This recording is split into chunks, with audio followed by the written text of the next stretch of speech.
నమస్తే అండి. మనం ఈరోజు కడుపుకు పెట్టే మరుగుమందు గురించి తెలుసుకుందాము. మీకు కనిపిస్తుంది కూడా కడుపుకు పెట్టే మరుగుమందండి. అది పౌడర్ అండి. ఇది మనం తినే, తాగే వాటిలో పెట్టాలి.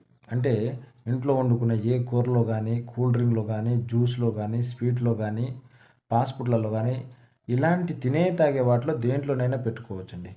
ఒక్కసారి పెడితే చాలండి, వాళ్ళు మనకు జీవితాంతం మన తోడు నీడగా మనం చెప్పినట్టు నడుచుకుంటారు. చెప్పు చేతిలో ఉంటారనమాట. ఇది పెట్టిన తర్వాత మీకు ఎటువంటి సైడ్ ఎఫెక్ట్స్ ఉండదండి. మళ్ళీ అది తినకూడదు, ఇది తినకూడదు, ఆ పథ్యం, ఈ పథ్యం అంటూ ఏది ఉండదండి. మీరు రోజుటిలాగానే రోజు ఎలా తింటారో, రోజు అలవాట్లు ఎలా ఉందో, ఆ అలవాట్లు అంతే కంటిన్యూ చేయొచ్చండి. మీరు పెట్టినట్టు కూడా తెలియదండి. ఇది ఎందుకు పెట్టుకోవాల్సొస్తుందంటే, భార్యాభర్తల మధ్య సమస్యలు ఉన్నవాళ్ళు, అంటే భార్య భర్త మాట వినకున్నా సరే, భర్త భార్య మాట వినకున్నా సరే, అలానే తాగొచ్చి ఇంట్లో గొడవ చేసిన వాళ్ళకు, ఎఫైర్ పెట్టుకొని